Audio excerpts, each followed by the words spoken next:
Basically, the first question, what is asset protection? Protect what's yours. You know, again, I'm not trying to tell you how to get 20% returns or how to live the lifestyle of your dreams in Ecuador. I'm trying to help you create a structure and strategies to help you protect your wealth. Because if I can help you do that, then, you know, everybody's unique in what types of things they decide they want to do from an investment perspective. But if I can help create the right kind of legal structures and strategies to help you not lose your money, you know, then I think you're all going to be in a much better position going forward. You remember the old E.F. Hutton commercial about, you know, it's not what you make, it's what you keep. And I think that's really what asset protection planning is all about. Now, for some people, it can be a very complex notion, right? It can be foundations, trusts, companies, insurance products, you know, gold vaults in places around the world. You know, but for some people, asset protection planning is just taking your 16-year-old daughter's credit card away from her, right? That's asset protection planning too. And the reason I mention that is because, you know, you've got this hugely broad spectrum, and it's just different for everyone. And, you know, we're going to try to, you know, address it in a way that it makes sense for everybody. I also want to talk about what asset protection is not. And I think conference goers are getting better. You know, 5 or 10 years ago, people would want to come up and say, okay, Joel, now, you know, tell me how to really do it. You know, wink, wink, you know, how do I put my money invested offshore so nobody knows about it and so I don't have to pay taxes? And, you know, you remember the Leona Helmsley famous quote about only little people pay taxes. You know, she ended up in one of these orange jumpsuits. And asset protection is not a scheme to evade taxes. Really, it's legal mechanisms to protect what's yours. And in most cases, like we just talked about on the panel, you are going to be disclosing the existence of most, if not all, of the structures and investments that you make. Okay, so, you know, I have a big family. I have 7 children, and I love children analogies because sometimes they can make complex concepts really simple. A lot of people think of asset protection planning as sort of a game of hide and seek. But I like to kind of turn that notion around.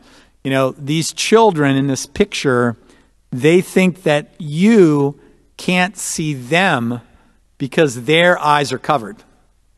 Except for the little girl on the end, you can see she's peeking. But, you know, that's the way a lot of people think about asset protection planning, and it's absolutely not correct. And I have friends in banks that will tell you that if you were to wire money from your bank in Cleveland or Houston or Los Angeles, you know, outside the United States, that fact that you've done that will be filed real time by the bank. This isn't something that you're going to do. This is something that the bank will do, and the government will know about that transaction before you've even walked out of the bank. That's how real time, you know, all these things are. We live in a very transparent world. So we're not trying to hide and seek. In fact, it's a different children's game. It's show and tell. And what I mean by that is that, you know, you can disclose what you've done. You know, if somebody comes out of the woodwork and is attacking you, you know, you can disclose what you've done. It's legal, it's moral, it's ethical. But you want to come after my assets in a, you know, in an offshore trust or a Panamanian foundation or whatever it is, go ahead. Here's where it is, you know. And I'll tell you just a quick story going back to the earliest days of my law practice, going back, excuse me, almost 30 years now. I was representing a physician who had sold his practice outside of Pittsburgh to the University of Pittsburgh Medical Center for about $3 million.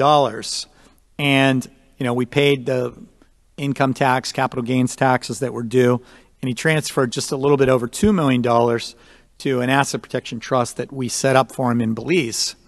And shortly after all the transactions were done, maybe it was about 3 months later, his former nurse of many years brought a whistleblower case, you know, that was claiming Medicare, Medicaid fraud. And, they brought it as a civil matter, but if you defraud the government, that's also a criminal matter. So two sets of litigation started against my client, both a civil matter and a criminal matter. And 3 or 4 months later in open court, the judge threw the criminal matter out, saying there was not one shred of evidence that had ever been even offered to show that my client had done anything inappropriate, illegal, or immoral. Now, you would think that if the criminal case is thrown out with a much higher standard, the civil case should be thrown out too, right? Well, that's really not how our legal system works, I mean, if anybody can't sleep at night, we've all seen the commercials about, no fee unless we get money for you. There's lawyers running around right, left, and everywhere. I tell people, it's the 99 lawyers out of 100 that gives the other one a bad name. But anyways, I'm just seeing if you're with me here. But anyways, the civil case dragged on. We had a deposition. We were sitting around a conference room table.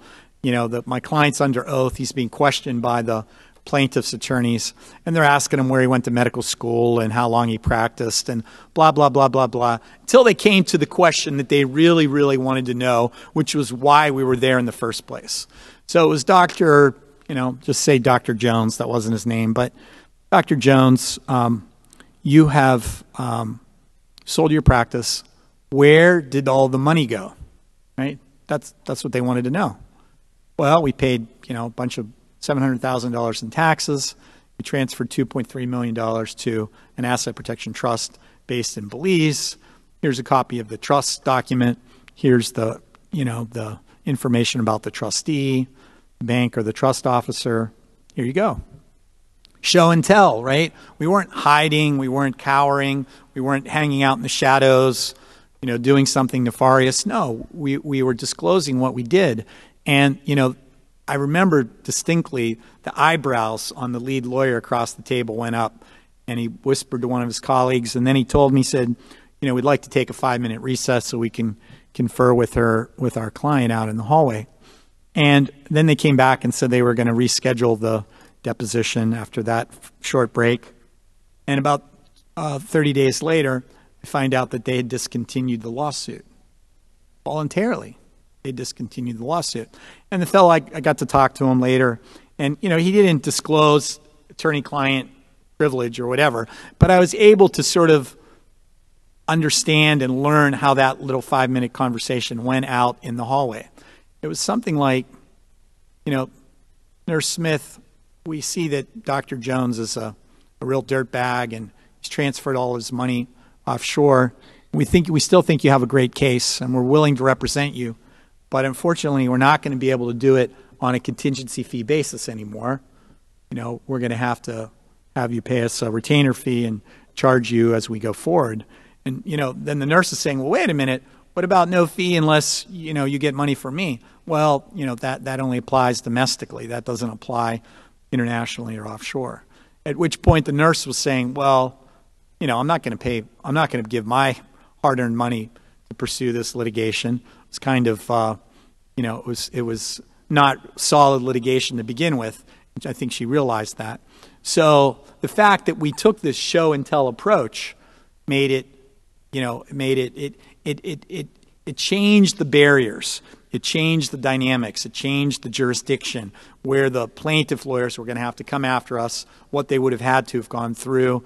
It would have been very difficult, if not impossible, for them to ever collect from us. And they knew that in advance. So, that's where show and tell worked.